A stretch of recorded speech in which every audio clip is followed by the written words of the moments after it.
Les he hablado en esta primera parte de aquellos temas útiles para entender lo que sea la necesidad de un equilibrio integral.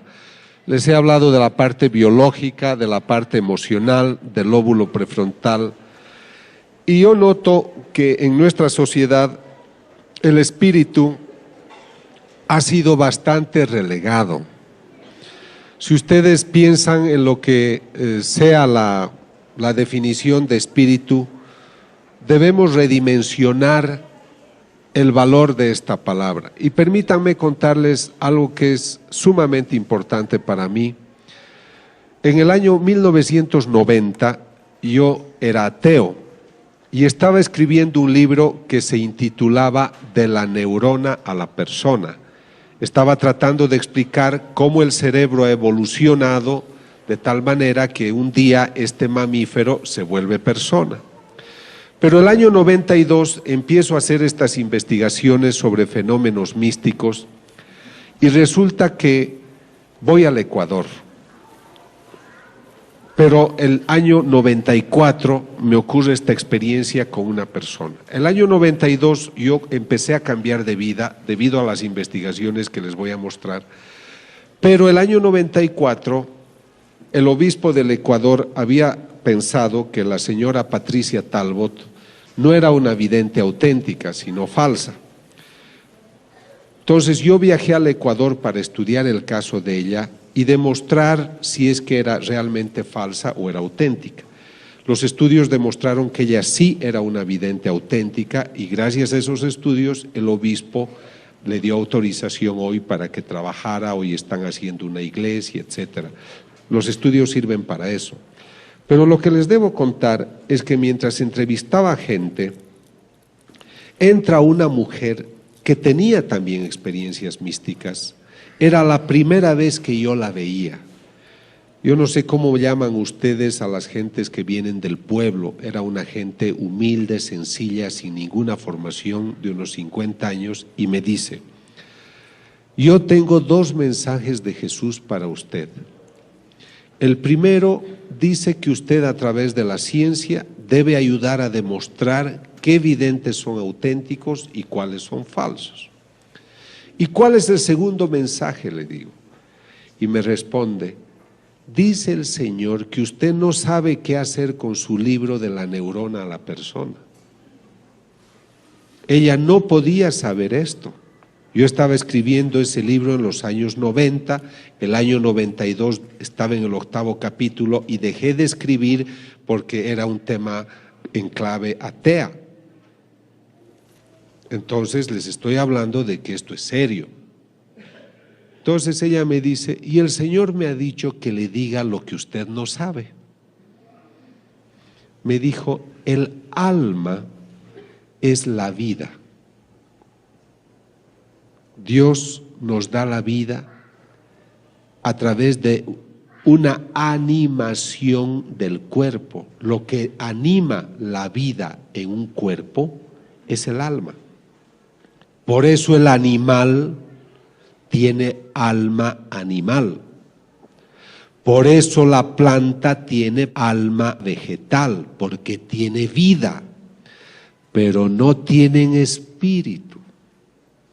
El perro no tiene espíritu, la planta no tiene espíritu. El espíritu es la parte divina que cada hombre tiene en sí, que Dios sopla al hombre en el momento que el hombre concibe con la mujer. El espíritu es la parte divina que tiene cada hombre y se expresa en la vida del hombre, se expresa a través de la conducta. Una persona como Teresa de Calcuta, una persona como el Papa Juan Pablo II, como muchos de ustedes, como todos ustedes, gente que está interesada en mejorar su parte espiritual, en mejorar su vida, en ayudar al prójimo, es gente que tiene una parte espiritual hermosa. Me falta tequila.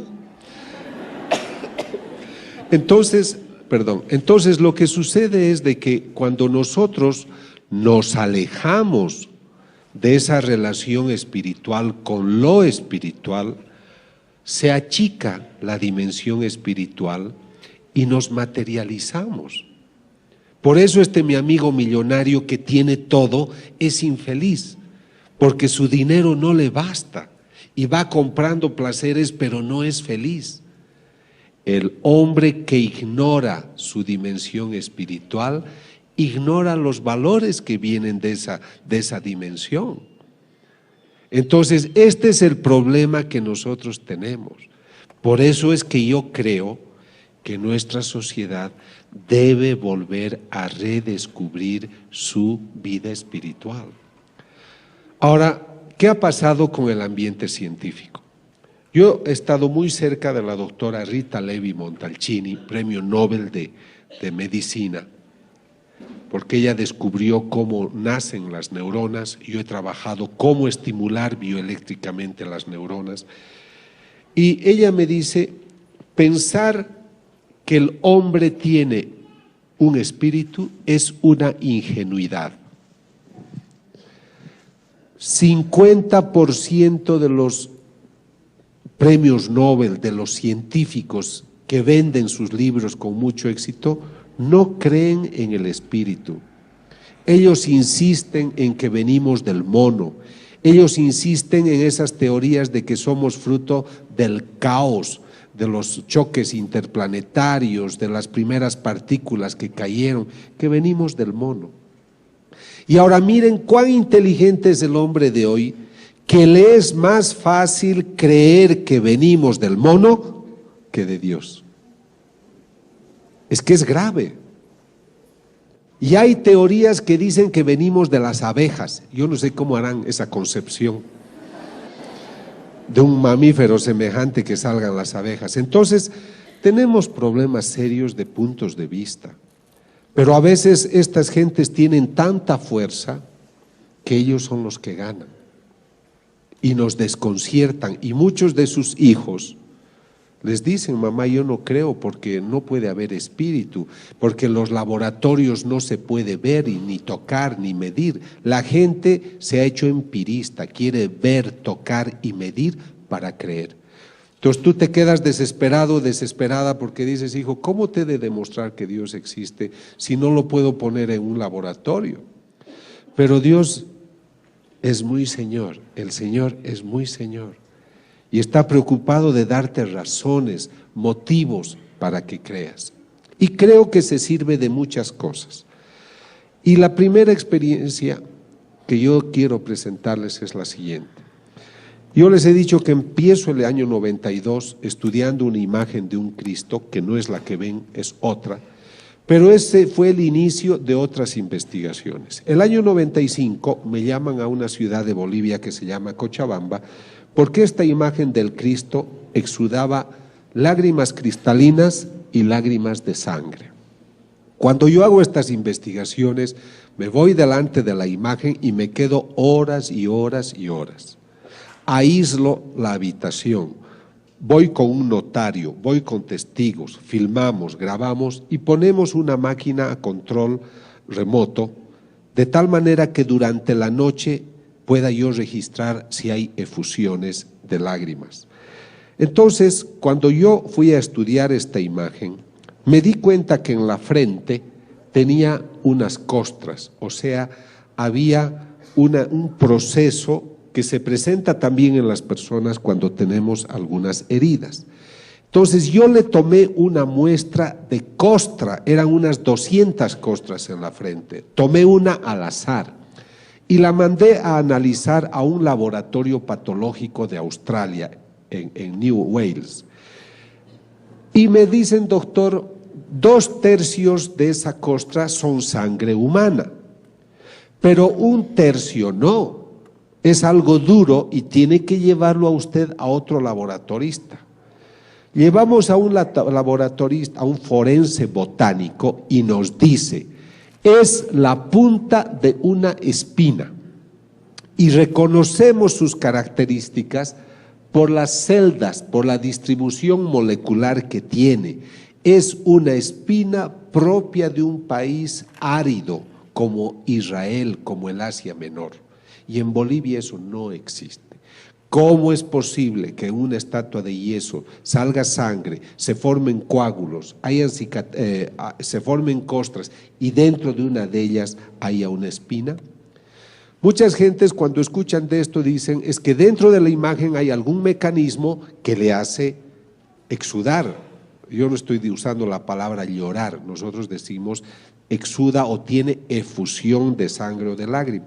Entonces hago una tomografía axial computarizada que divide la imagen en 27 partes y dentro está vacía. No hay ningún mecanismo que justifique esta efusión. Pero muchos dicen es el ambiente, es la deshidratación, son los colores, etc. Compro otra imagen parecida y durante 2 años la coloco al lado de la que exuda. Jamás esta otra imagen tuvo esos supuestos cambios que se eran debidos a los colores o a lo que sea el efecto del ambiente. Esta imagen exuda sangre y lágrimas cristalinas. Tomo una de las lágrimas cristalinas en un tubo de hematocrito, coloco en los tubos de ensayo, se seca la lágrima y quedan cristales de sal. Otra vez, como de una estatua de yeso, se seca el líquido y quedan cristales de sal. Eso no me puedo explicar. Hemos hecho 7 estudios en laboratorios del mundo, desde el año 1995 al 2000. Todos confirman que este es el estudio que se hace, la característica corresponde a genes de un ser humano. O sea, todo ese líquido corresponde a una persona. Ahora comprenderán que esto nosotros llamamos estudios a ciegas. ¿Qué quiere decir? Que yo voy donde esta laboratorista a Nueva Orleans, a una oficina que se llama GenTest, uno de los mayores centros de estudio genético de Norteamérica, y esta doctora es una doctora que no ama para nada a los católicos, ella es de otra religión. Ella no sabe que esto viene de una estatua. Pero este señor que está ahí, Ron Tesoriero, es el australiano abogado que viaja conmigo para autentificar mis investigaciones, y él le dice, esta sangre viene de una estatua. Entonces ella se sorprende y ella dice, esto no puede ser que de una estatua de yeso salga esto. Pero su estudio confirma que esto proviene de una estatua y que es sangre humana. Bueno. ¿Por qué yo hago estas investigaciones? Ahí es donde nace el Grupo Internacional para la Paz. Es un grupo que quiere ayudar a que la gente entienda estos fenómenos. No pedimos dinero a nadie. Es la primera vez que yo estoy vendiendo este libro porque es un libro de ciencia. Los libros que he hecho sobre ciencia y fe se los ha puesto a disposición. Algunos han comprado, otros no. Pero esto no se hace por dinero, ¿comprenden? Es porque cuando uno investiga, uno ama la verdad y hay que hablar de la verdad. He estudiado más de 50 casos y habían 7 falsos. Habían personas que mentían, no veían a Jesús, no veían a María, ellos ponían la sangre a las estatuas. Pero los otros son auténticos. Está también ocurriendo. Entonces acá el obispo dice, arzobispo de Cochabamba autoriza su veneración. Entonces lo que a mí me interesa es que cuando la iglesia quiere dar una opinión, tenga un informe científico, no les cobramos nada, cuesta mucho dinero hacer esta investigación, yo me financio mis cosas, mis amigos cada uno paga lo suyo, porque creemos que tampoco el sacerdote debe ser tan superficial en decir yo no creo en estas cosas, como a veces he encontrado gente muy superficial.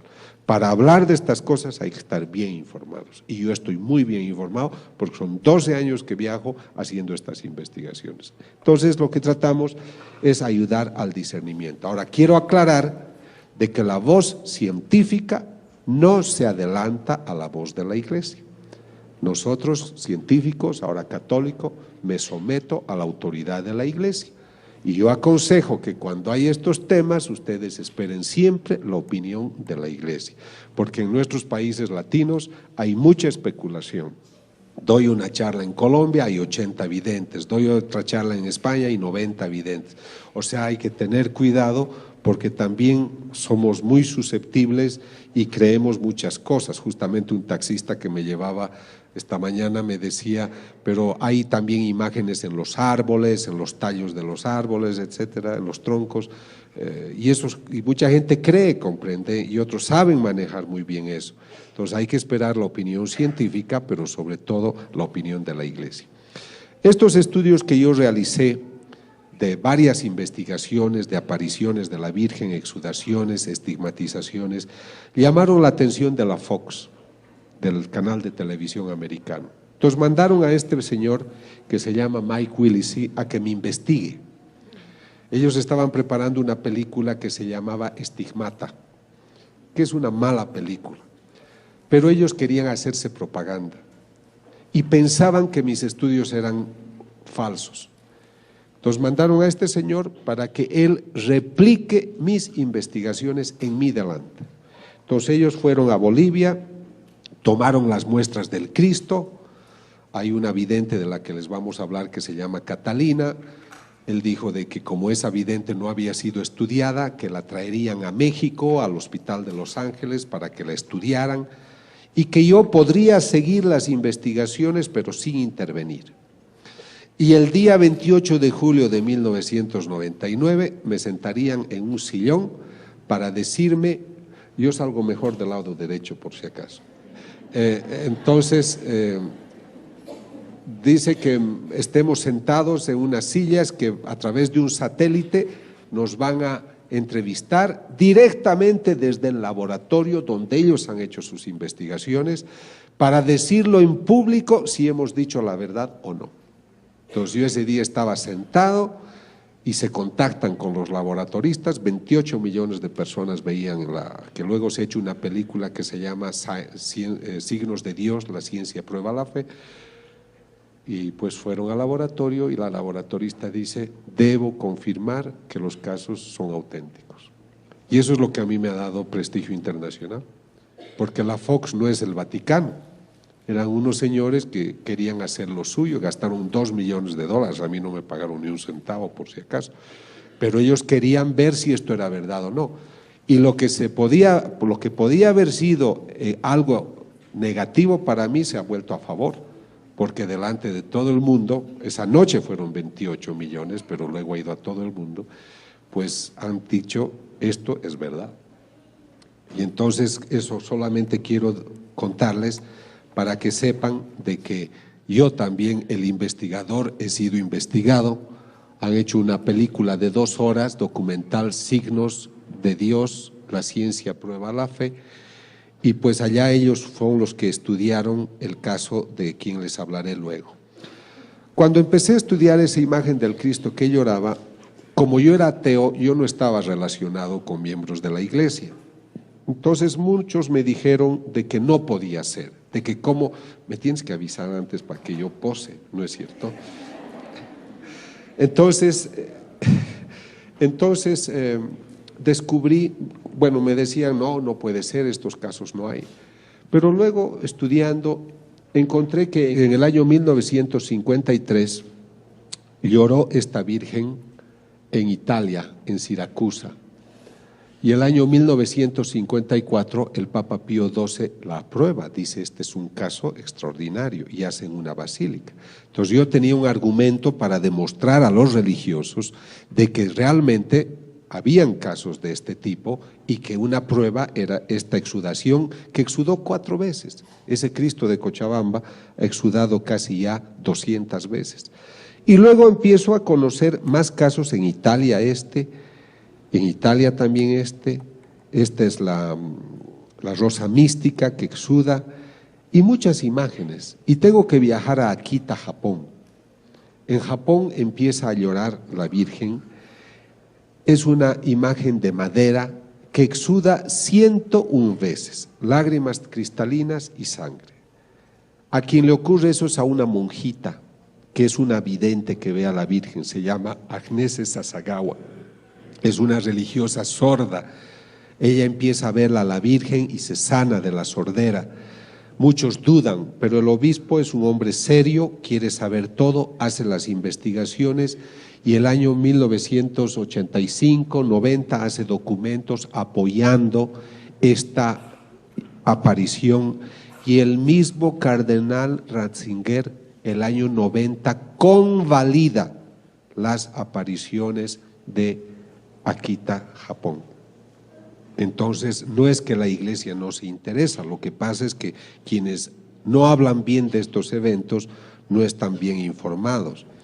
Luego tengo que viajar a Naju, Corea, donde otra imagen de la Virgen exuda 700 veces, lágrimas cristalinas y sangre, como pueden ver acá.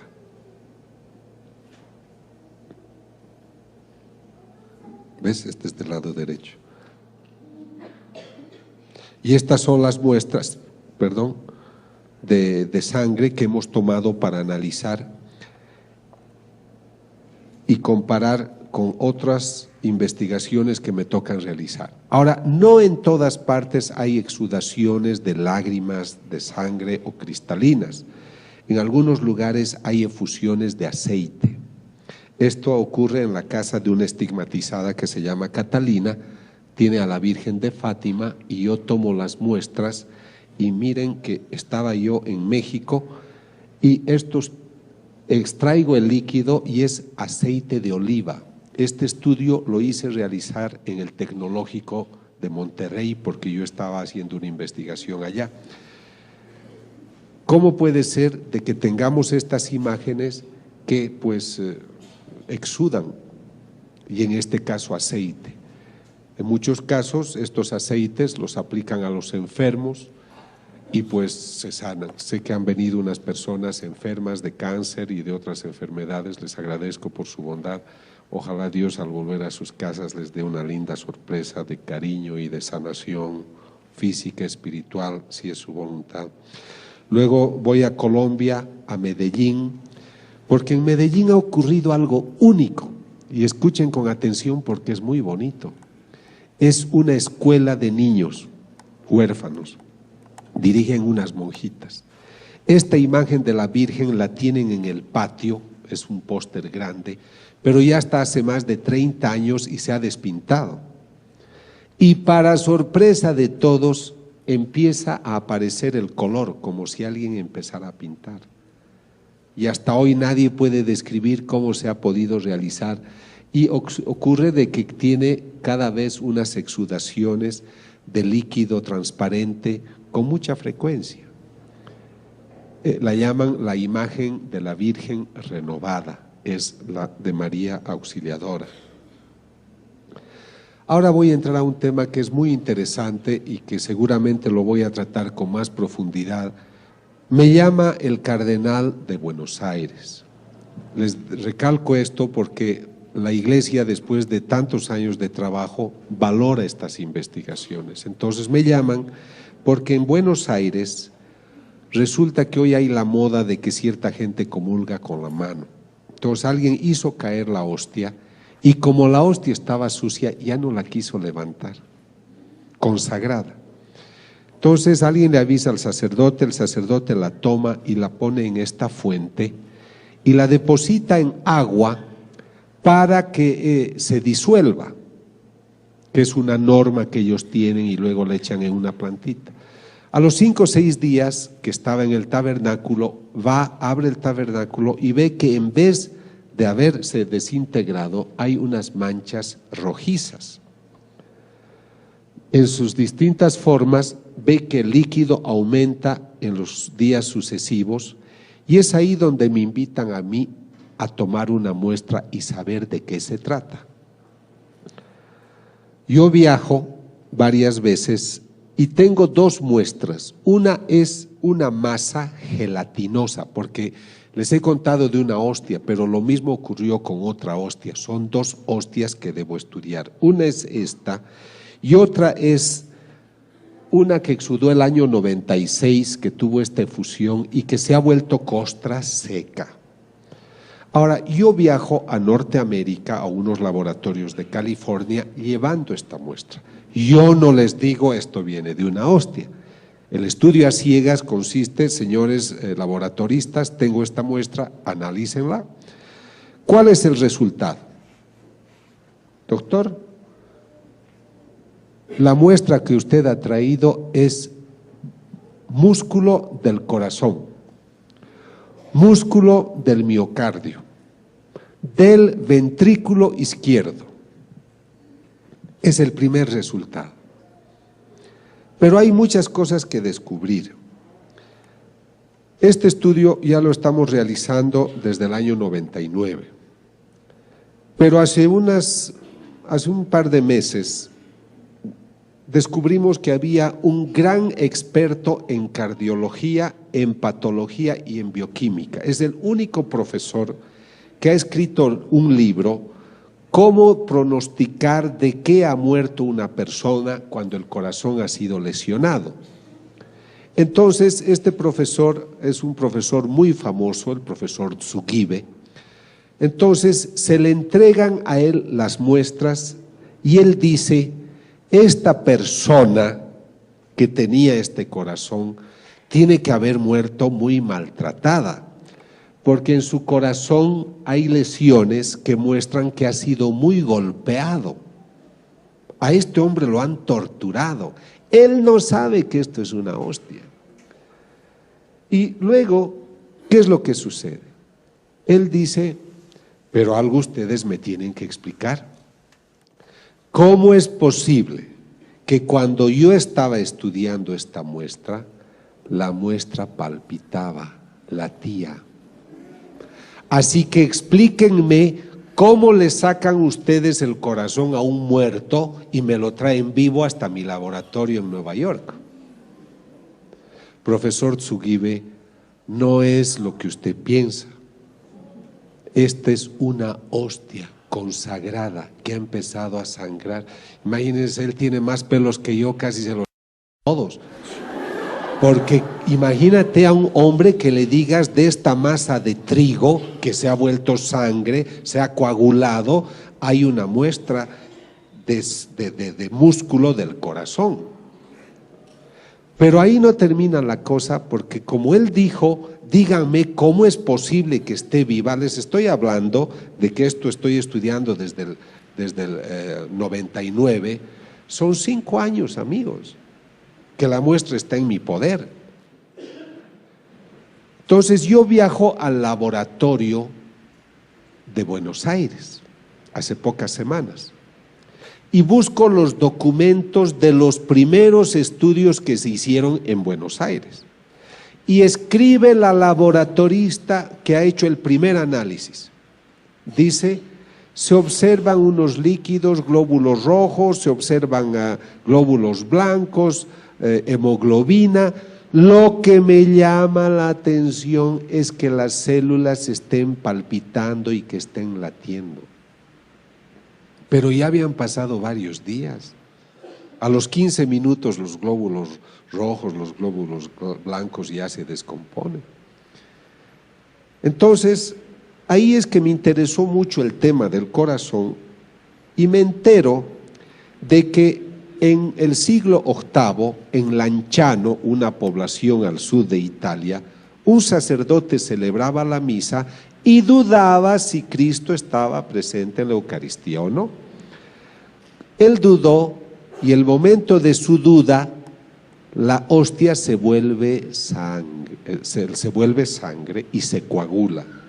Y se vuelve esta pieza de carne que si ustedes van hoy o viajan después a Lanciano, la pueden ver, veo que algunos ya lo han hecho, pero el vino se vuelve unos grumos que son 5 grumos de sangre, es como un algodoncito de sangre, pero son de distinto tamaño los 5 y cada uno pesa igual. Y ellos, los italianos, la conferencia episcopal, invita en los años 70, esto ha ocurrido en el siglo VIII, repito, pero se conserva. Y entonces invitan a este profesor, que es el profesor Linole, experto en bioquímica, patólogo, a que haga estudio. Y este doctor nos dice, es músculo del corazón igual que la muestra que ustedes tienen.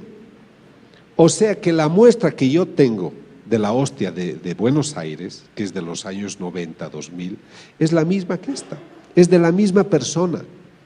¿Qué opinan? Lo demás ya no les cuento porque si no ya no se compran mi libro.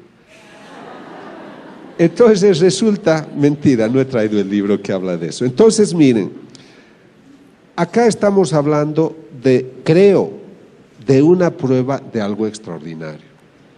¿Puedo yo comprobar que Cristo está presente en la Eucaristía? El Señor dice en una mística: yo hago milagros para los ciegos y los sordos. Pero no quisiera hacer milagros, quisiera que creyeran por fe. Yo no soy nadie para poder decirles, esta es la prueba. Pero yo quiero ponerles sobre la mesa los resultados de las investigaciones para que ustedes lo mediten y ustedes lleguen a sus propias conclusiones. Yo no puedo explicarme respecto de las imágenes que una imagen de yeso exude. ¿Por qué esta pared de yeso no exuda? ¿Por qué solo las imágenes sagradas? Entonces, yo creo que ustedes tienen que meditar qué nos está queriendo decir el Señor a través de los siglos.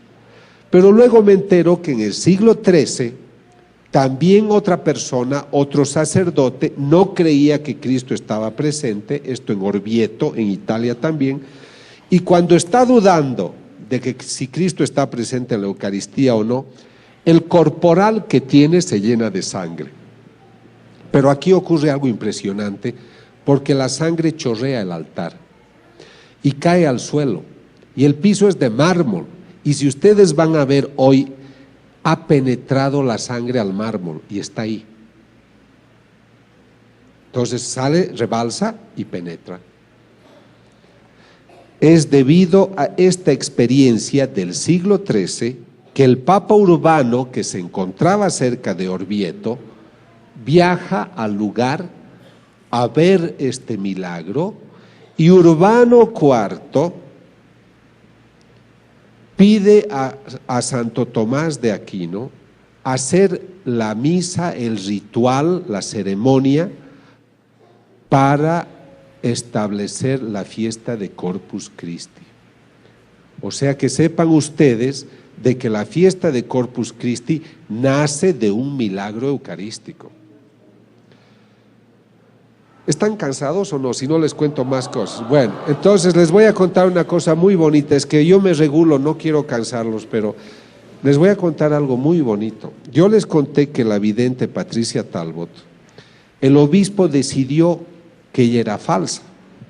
Pero ¿quiénes decidieron eso? Un profesor de teología, un profesor de español. Entonces yo viajé, le dije, obispo, el año 94.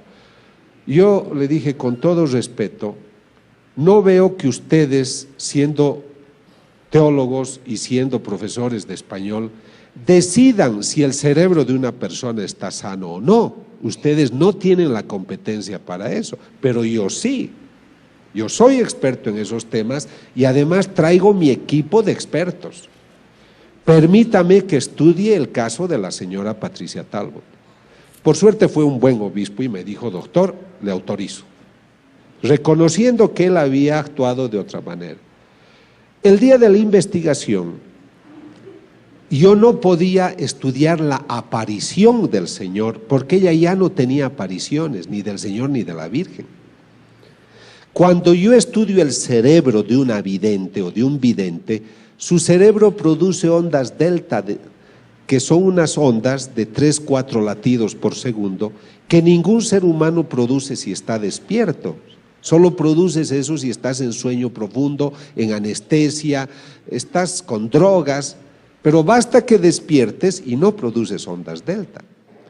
Todos los videntes auténticos que yo he estudiado producen esa onda. Entonces, y los físicos nucleares descubren que el momento que se aparece el Señor hay emisión de radiaciones y aumenta la concentración de energía en una habitación como si entraran 5 a 10 mil personas a la sala.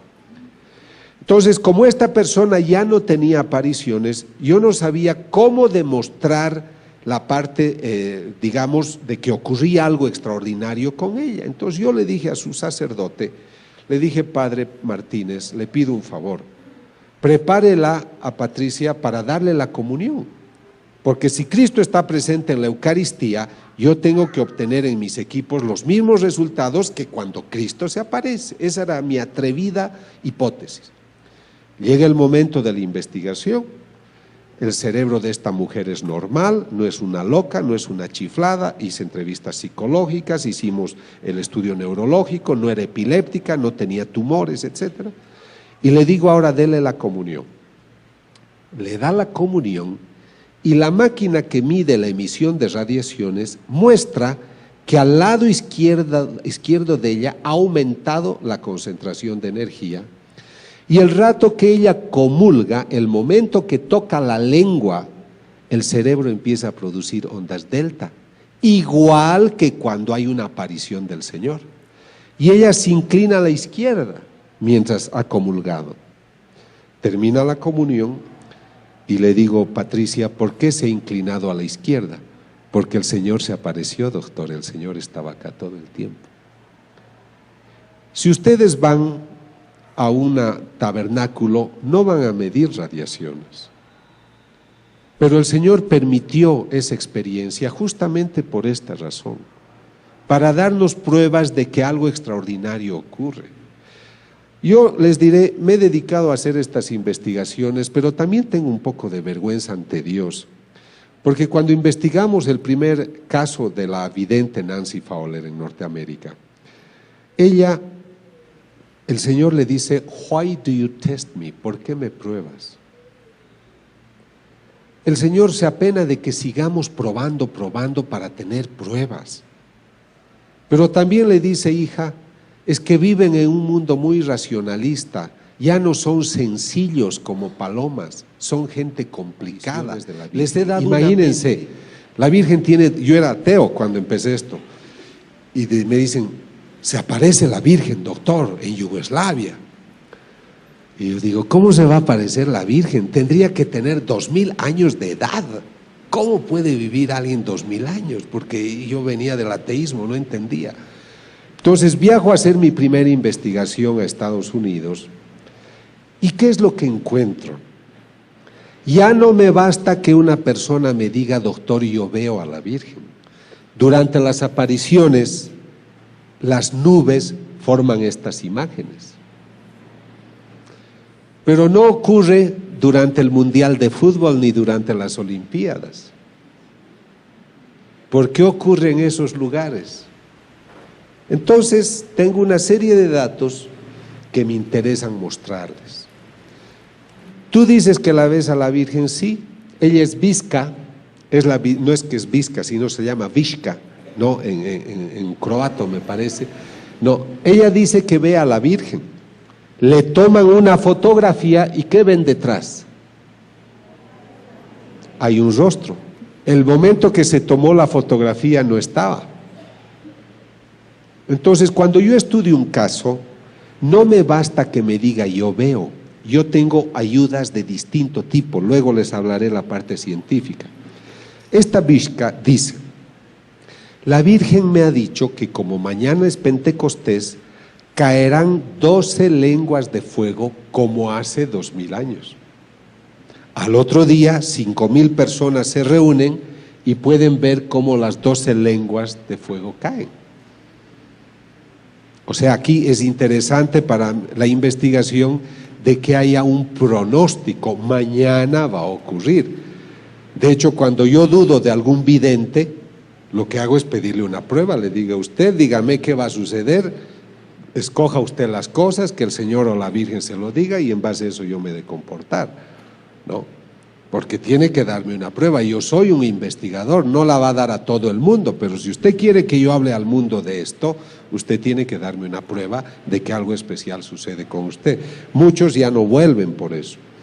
Ahora, acá es un crucifijo. Durante las investigaciones es un lugar que se va a rezar y delante aparece esta imagen en una fotografía.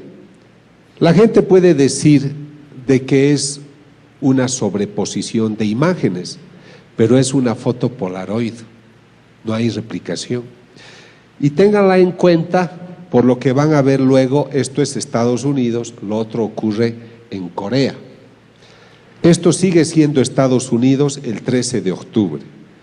Por eso cuando yo investigo, leo los mensajes, estudio la vida de la persona, entrevisto psicológicamente o psiquiátricamente lo que hacen, recurro a neurólogos, psiquiatras, físicos nucleares, pero durante la aparición puede suceder de que toda la gente pueda ver algo parecido a esto.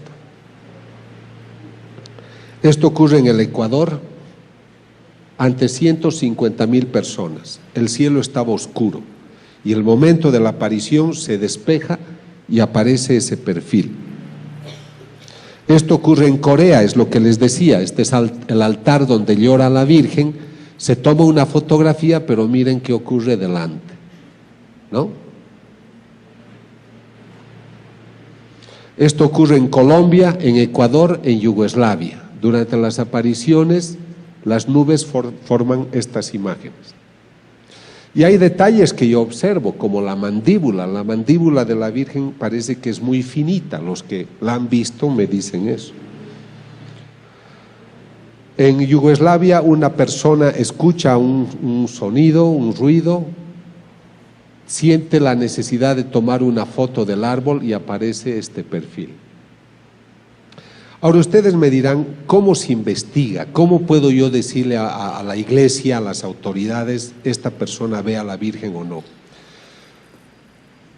Mucha gente después de una conferencia me dice que ve a la Virgen. Pueda que muchos vean de verdad, pero eso es para uno. Y en su humildad tienen que guardárselo para sí. Pero hay personas como esta estigmatizada Catalina, que el Señor le dice, según ella, dile al doctor que te ayude. Entonces yo la estudio. Acabo de estudiar un caso hace una semana en el Johns Hopkins Hospital de Baltimore. ¿Por qué he ido a ese famoso hospital? Justamente para convalidar mis investigaciones. He estudiado una vidente norteamericana de 47 años, que es un caso que el obispo ha declarado que es falsa. Entonces yo voy a esos casos para ver si ellos tienen razón o no, o ayudar o solicitar la revisión de su decisión. Yo entrevisto a las personas, debo ver que sean sanas de mente. Hay fanáticas, hay loquitas, hay enfermas, hay gente que exagera y no dicen la verdad. Hay gente que alucina, hay psicóticos, esquizofrénicos. Entonces hay que hacer un estudio para decir esta persona es sana de mente. Luego hay que leer todo lo que escriben y tiene que ser algo perfecto. Por ejemplo, esta Catalina ha escrito casi 17 libros y no hay contradicciones con las enseñanzas de la iglesia.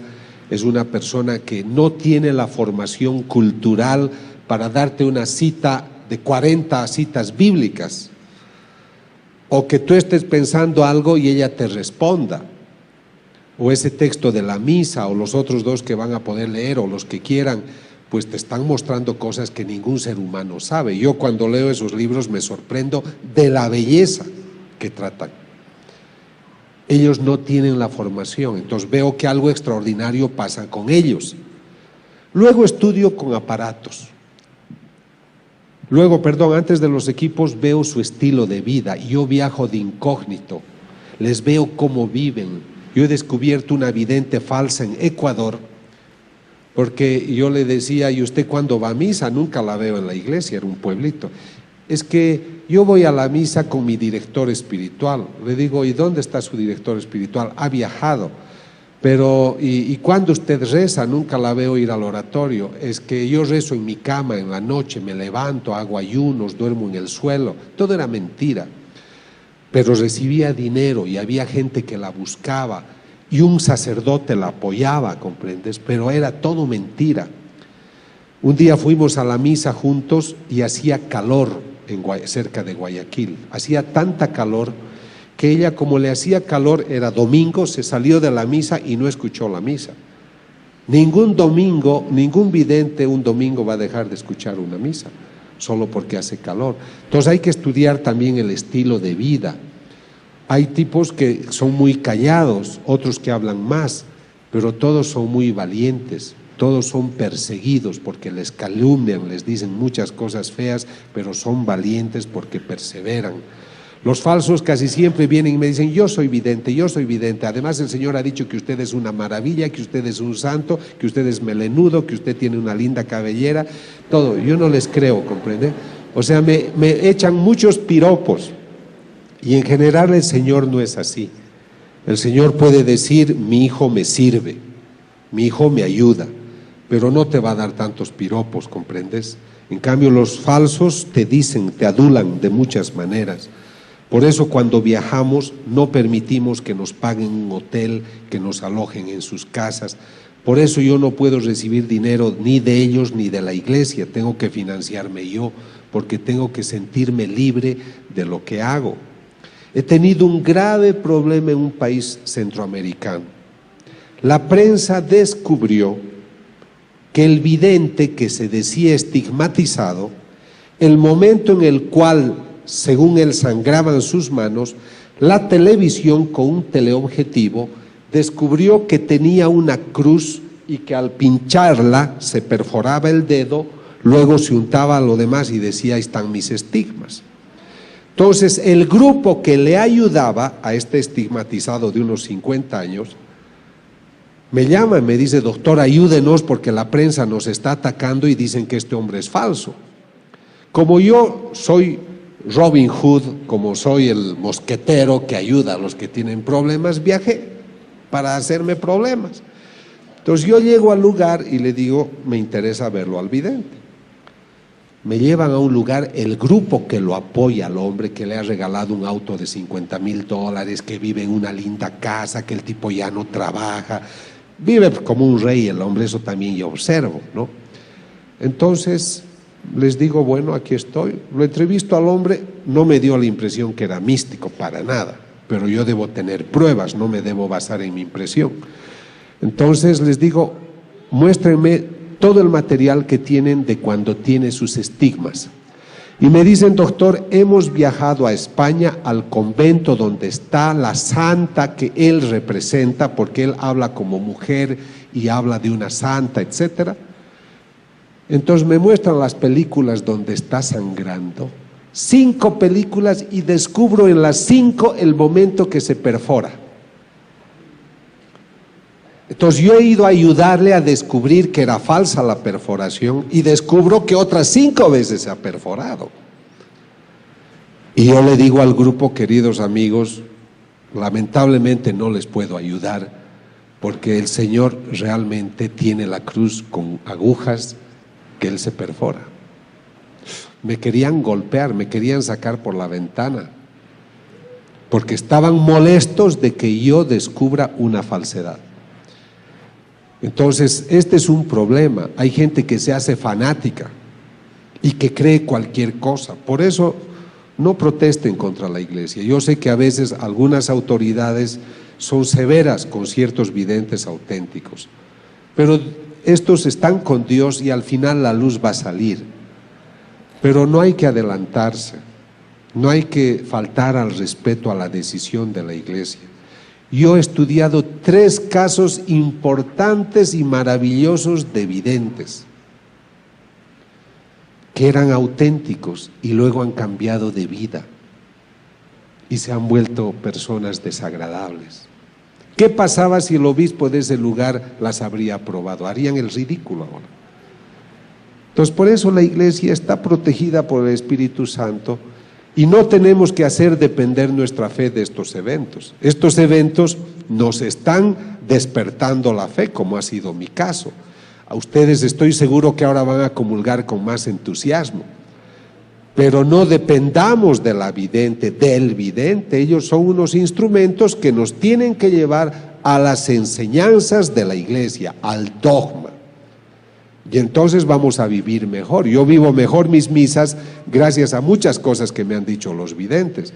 Pero yo no estoy esperándolo al vidente, lo que me interesa es encontrarme con el Señor en el Santísimo. Entonces tengan presentes, sean prudentes, gocen de estos regalos. Llévense esos libros maravillosos que les van a hablar de un Dios que está hablando al hombre de hoy, porque está preocupado de un hombre que ha erigido otros dioses y se ha olvidado de él. Realmente, para mí, el concepto fundamental de todas estas apariciones es que el Señor se aparece para decirnos que existe y que nosotros nos hemos olvidado de él. Ahora, con esto yo ya termino. Lo que estoy tratando es de investigar todo lo que sea la sangre de la sábana santa, que ustedes saben, se ha dicho que es de la Edad Media, es otro estudio que ha especulado muchísimo y mal, pero yo quiero comparar muestras de esta sangre con las del Cristo, con las de las hostias, y ya estamos obteniendo varias muestras. Ni bien el Vaticano nos dé permiso para investigar la sábana santa, lo vamos a hacer. Ahora, ¿con qué debo concluir? Yo quisiera decirles de que estamos viviendo una época especial. Ustedes se preguntarán, ¿por qué yo viajo por el mundo hablando de estos temas? Yo he escrito mucho y he dictado muchas conferencias, porque siempre me ha interesado que el hombre sepa lo que era el estrés, la depresión, las neurosis, he hecho mucha investigación. Pero yo noto que el hombre de hoy no está bien, no está sano. ¿Cómo puede estar sano el hombre que mata a su mujer, como ocurre en España? Cada semana un hombre, marido o compañero, mata a su mujer. ¿Cómo puede ser sana una nación? En Alemania hay aviones que viajan hasta Filipinas, hasta Bangkok, a hacer sexo con niños, prostitución infantil. Hay 1.200.000 niños prostitutos menores de 12 años. Y eso con la aquiescencia de gobiernos. Es una tradición en Tailandia que ciertos padres de familia tengan 6, 8, 10 hijos para que sean prostitutos desde niños. Entonces, ¿cómo puede ser este hombre inteligente hacer tantas guerras? Desde 1944, 45, 46, que son las épocas de paz después de la Segunda Guerra Mundial, solo han habido en el mundo 6 días de paz, porque en cualquier lugar siempre había una guerra, y hoy hay 10 guerras en distintos lugares del mundo. Hablamos de las más grandes, de las más importantes. El siglo pasado han muerto 100 millones de personas en conflictos bélicos. En los últimos años, del 90 al 2000, han muerto 7 millones de niños por conflictos bélicos. Ahí es que yo pienso que el hombre viene del mono y no de Dios, ¿comprenden? Porque no puede ser que un hombre inteligente sea capaz de estas cosas.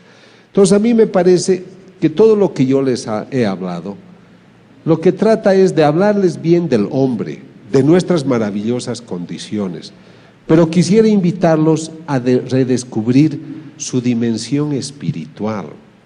Realmente tenemos una dimensión espiritual. Estuve en Panamá hace pocos días y me invitaron a dictar una conferencia junto a una doctora colombiana, una odontóloga. Y esta señora cuenta, ella debe tener unos 40 y tantos años, con las mujeres no se sabe, ¿no? Pero yo calculo gentilmente. Esta señora le ha caído un rayo en Bogotá, la ha destruido, estaba llena de heridas, le ha quemado todas las partes internas, los ovarios, le ha quemado todo. Y esta mujer, durante el momento que le cayó el rayo, muchas cosas, ha visto el purgatorio, ha visto lo que ocurre durante la comunión, durante la misa, durante la Eucaristía, y esa mujer se ha sanado, su cuerpo está regenerado, y pese a que no tenía ninguna capacidad para ser madre, se ha puesto encinta y ha tenido otro hijo. Y ella viaja ahora contando su experiencia, pero ella me cuenta algo que me ha llamado la atención. Los médicos declaran que ella estaba en coma después que le cayó el rayo. Piensen, por favor, si te pasa la corriente en tu casa. ¿Cómo es que te caiga un rayo y te queme todo? Los zapatos están quemados, el cuerpo está quemado, se ve los huesos, porque está todo quemado, chamuscado y es olor a carne. Y esa mujer obviamente no puede estar despierta, está en coma. Pero ¿qué cuenta ella? Que ella se encontraba en Yugoslavia pidiéndole a una señora que rezaba mucho que rezara por su alma. Esta doctora fue la que hizo grandes movimientos en favor del aborto en Colombia, en favor de la eutanasia. Y durante el momento que le cae el rayo, tiene una visión de cómo ella se está por caer al purgatorio. Y una voz le dice, tú mereces irte al último lugar del purgatorio, que es cerca del infierno, y es horroroso, y ve unos monstruos y ve cosas feas. Esto es lo que ella relata, y es una persona seria. Y entonces ella está desesperada, dice, no puede ser que mi alma se esté perdiendo, yo no creía en estas cosas, yo no creía en Dios. Y el Señor le permite volver a la vida y la cura para que hable de estas cosas. Por eso ella viaja por el mundo hablando de estos temas.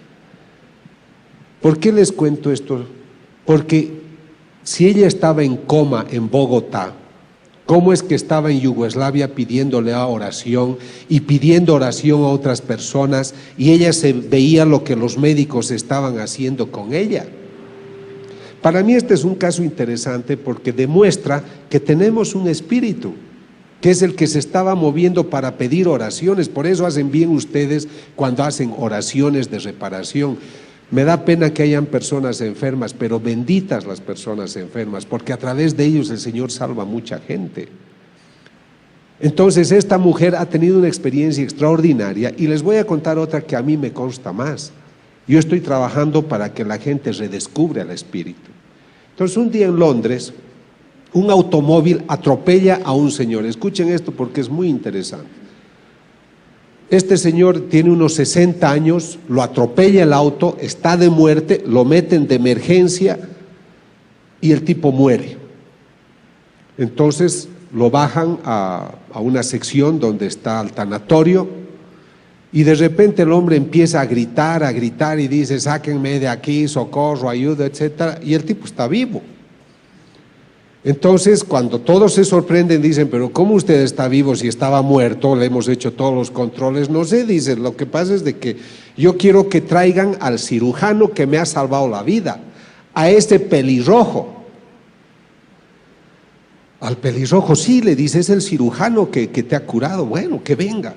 Y quiero agradecerle a esa enfermera gordita que corría por todas partes buscando todo para poder ayudarme. Yo quiero agradecerles a los dos. Y los médicos se miran la cara sorprendidos porque dicen, ¿cómo es posible que este hombre haya podido ver y me hable del pelirrojo y de la gorda? Porque él era ciego de nacimiento. ¿Se dan cuenta? Entonces este hombre estaba viendo con su otra naturaleza, que es la dimensión espiritual. Yo voy a hablar el próximo sábado, y no lleven sus celulares por si acaso, en la Universidad Interamericana, Intercontinental. Quisiera que inviten a otra gente, porque yo creo que esta es una oportunidad para reflexionar sobre estos temas. Yo les quiero decir, a mí nadie me paga por hacer estas cosas. Pasamos muchos apuros para hacer estos viajes, pero los hacemos con dignidad, porque es un homenaje a la gente, es un homenaje a la verdad natural y a la verdad sobrenatural, para que las personas comprendan de que algo extraordinario está ocurriendo en el mundo, y ustedes son privilegiados en tener acceso a esta información. Porque mucha gente no tiene acceso a esta información. Y si Dios está permitiendo que ocurran estos casos extraordinarios, ustedes en México tienen la maravilla de la Virgen de Guadalupe. Así se ha ido repitiendo porque Dios está pendiente del hombre. Somos nosotros los que le damos la espalda. Somos nosotros los que no queremos estar cerca de Él. Somos nosotros los que nos bautizamos y solo 15% se acuerda de Él los domingos. Y sobre todo nos acordamos de Él cuando tenemos problemas. Yo creo que todo lo que nos está ocurriendo es para recordarnos que está vivo. El Señor dice: yo soy un mendigo, porque estoy esperando que el hombre me pueda donar lo que más quiero, y es su corazón. Eso es lo único que espero. Pero todo depende de su voluntad, porque el hombre es libre para amarme. Él puede construir otros dioses si él quiere, pero yo lo he creado para poblar el cielo y no para poblar el infierno. Yo no soy un Dios que castiga, soy un Dios que se apena por el pecado.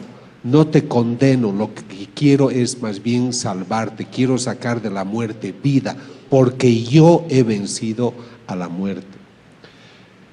Cuando yo leo estos mensajes y cuando se lleven esos libros, léanlos poco a poco. Yo hago una cosa, me voy a una iglesia a leerlos delante del Santísimo, porque escuchas esa voz viva, escuchas a ese Dios que te está hablando aún hoy. Seamos generosos, no estamos bien, nuestra economía no va bien, la gasolina está aumentando, los conflictos bélicos aumentan, viajar cada vez se hace difícil, sacar una visa para ir a un país. ¿Cuántos mexicanos mueren en las fronteras simplemente porque no pueden ir tranquilos a México y de otros a Estados Unidos y de otros países? Porque hemos perdido ese sentido de hermandad. ¿Y cuándo vamos a cambiar? ¿A la fuerza, por el castigo? ¿Por qué no empezamos entre nosotros a ser mejores hermanos? Aquí hay un apostolado que es el apostolado de la nueva evangelización. Están afuera las personas que les pueden informar. Únanse a ese movimiento o únanse al movimiento que deseen, pero pongan a Dios en el centro de sus vidas, porque yo creo que el Señor, pese a que ha muerto hace 2000 años, aún hoy lo seguimos crucificando. Pero ojalá el Señor hoy pueda decir: yo hoy he tenido un momento bonito porque estuve en México con gente grata, y espero que el Señor pueda encontrar en sus corazones un lugar que le ha dicho a un vidente, le ha dicho: ¿qué te hace pensar que porque soy Dios no merezco ternura? Y al vidente de Panamá, que es un joven maravilloso que se va a ordenar sacerdote el próximo 6 de enero, el Señor le ha dicho: hijo, por favor, no enfríes tu corazón, porque ese es el único lugar cálido que hoy tengo para descansar. Que el Señor hoy encuentre en sus corazones muchos lugares cálidos. Gracias. Gracias. El Papa Juan Pablo II anima a todos los católicos del mundo a encontrar a Jesús mediante la adoración silenciosa ante la Eucaristía. Él dice: la Iglesia y el mundo tienen una gran necesidad de rendir tributo a la Eucaristía. Jesús nos espera en este sacramento de amor. No rehusemos el tiempo de ir a encontrarnos con Él en adoración, en completa contemplación de fe, y abrirnos para hacer enmienda por las serias ofensas y crímenes del mundo. Que nuestra adoración nunca cese. Como dijo San Juan Vianney una vez sobre la adoración eucarística: Él está allí, Él que nos ama tanto.